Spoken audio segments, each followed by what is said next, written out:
Today on Science Explained, we're talking about back injuries. It is estimated by the National Council of Aging that over 40% of Americans deal with back pain, and over 83 million hours of working hours have been lost each year due to back-related injuries. So Alexandra, what are the different types of forces that you see with back-related injuries? There's really three main forces that we're looking at. The first is bending. Bending has to do with forward, backwards motion, or even side to side. If you think of at a rock concert, whipping your head back and forth, that would be a bending moment on the spine. Another type of force would be compression force. So if we look at our spine, we have all of these bones and the intervertebral discs. A compression force is pushing those together. Think of falling onto your butt. It's a force from either the bottom up or the top down on the spine. And then the final force is a shear force. That would be anything directly to the back. So if you think of falling out of a chair and landing directly on your back, that's a shear force to the spine. Perfect, thanks Alexandra. So I get asked this all the time. What exactly is biomechanics? That's a great question, and I get asked that a lot as well. If we think of other types of engineerings, like mechanical engineering, aerospace engineering, where maybe that's what people are more familiar with, and they're looking at something like a jet engine, which has turbines and combustors.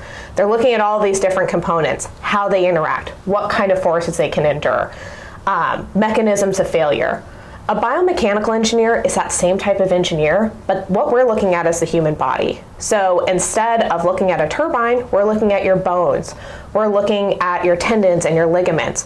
What are the different forces those can endure? How do those different components interact? And what is the failure mechanism for each of those different components of the human body? And lastly, what types of cases do a biomechanical engineer at CED get or take a look at for causation? A common one is low-speed vehicle collisions. And really what we're there to do is to look at these different types of cases and say, does this injury make sense for the types of forces that the person would have experienced? Or we can even say, they're describing the incident occurring this way, and here's an injury that they have documented. Do those line up? There's a lot we can understand and work backwards, knowing an injury. There's a lot of injuries that are caused by wear and tear and just don't make sense for the types of forces that would be involved in, let's say, a car crash. So we're there to look at what were the forces of the incident and what are the injuries being alleged. Do those puzzle pieces fit together? Well, Alexandra, thanks again for today. It really explains a lot about back-related injuries and what really biomechanics is. So thank you for all this explanation, and once again, Science Explained.